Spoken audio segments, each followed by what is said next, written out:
కృపామయ TV వీక్షకులందరికీ క్రీస్తు పేరిట శుభాలు వందనాలు తెలియజేస్తున్నానండి. గిద్యోను అనేటువంటి ఒక వ్యక్తి ఉన్నాడు. ఇశ్రాయేలీలకు 5వ న్యాయాధిపతి. ఒకసారి మనం న్యాయాధిపతుల గ్రంథంలోకి వెళ్దాం. 6వ అధ్యాయము 11, 12 వచనాలు.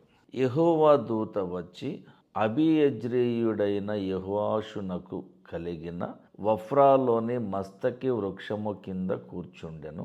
యోవాషు కుమారుడైన గిద్యోను మిద్యానీయులకు మరుగైయుండునట్లు గానుగ చాటున గోధుమలను దుల్లగొట్టుచుండగా యెహోవా దూత అతనికి కనబడి, పరాక్రమము గల బలాఢ్యుడా, యెహోవా దేవుడు నీకు తోడైయున్నాడని అతనితో అనెను. ఈ గిద్యోను అనేటువంటి ఈ తెలుగు మాటకు ఇంగ్లీష్లో గిడియన్ అని ఉంటుంది. గిడియన్ మనకి ఒక బైబిల్ సొసైటీ కూడా ఉంది.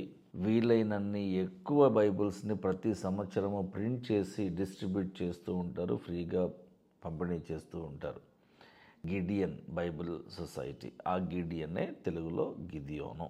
మరి గిద్యోను అంటే అర్థం ఏంటంటే చెట్లు నరికేసేవాడు అని అర్థం. మరి యుద్ధంలో కూడా తలలు నరికేసేటువంటి పరాక్రమము గలవాడు, ధైర్యవంతుడే. కానీ దేవుని పిలుపు లేకుండా నేను సేవ చేయడము ఓకేనా అని కొంతమంది ప్రశ్న వేసుకున్నట్టుగా, దేవుడు పిలవకుండా నేను యుద్ధానికి వెళ్ళడము కరెక్టేనా అనే ప్రశ్న గిద్యోను వేసుకున్నాడండి. మనష్షే గోత్రానికి చెందినటువంటి వాడు.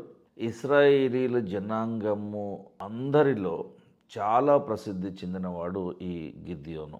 ఇకపోతే మిద్యానీయుల చెర నుండి, వారి యొక్క బానిసత్వము నుండి ఇశ్రాయేలీలందరినీ కూడా, చెర పట్టబడినటువంటి ఇశ్రాయేలీలందరినీ కూడా విడిపించడానికి దేవుడు ఏర్పాటు చేసుకున్నటువంటి ఒక నాయకుడు ఎవరంటే గిద్యోను అండి.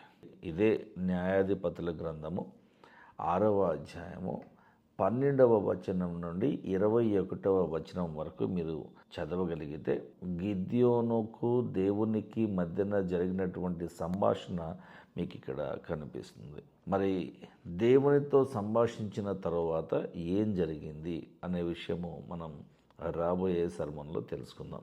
చిన్న ప్రార్థన కొరకే తలలో ఉంచుదామండి. పరలోకమందున్న మా తండ్రి, మా ప్రార్థన ఆలకించండి ప్రభువా. నీ ఆహ్వానము లేక, నీ పిలుపు లేక, నీ చిత్తము కాక ఎవరు కూడా నీ పరిచర్యను కొనసాగించలేరు ప్రభువా.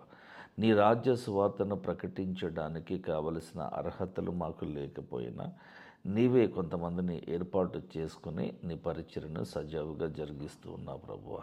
ఎంతోమంది నీ మాటలను నీకు నచ్చే విధంగా, నీవు మెచ్చే విధంగా, పరలోకంలో సంబరాలు జరిగే విధంగా ఉండాలని, ఆ విధంగా వారు కష్టపడాలని ప్రయత్నపడుతున్నారు, ఆశపడుతున్నారు ప్రభువా. వారందరినీ కూడా మీరు జ్ఞాపకం చేసుకునండి. మీ సేవలో వారిని బహుగా వాడుకునండి ప్రభువా. ప్రతి విషయంలో దేవా మీరే మాకు తోడుగా ఉండి మమ్మల్ని ఆత్మీయంగా బలపరిచి ముందుకు నడిపించమని యేసుక్రీస్తు వారి పరిశుద్ధ నామంలో ప్రార్థించి వేడుకుంటున్నాం తండ్రి.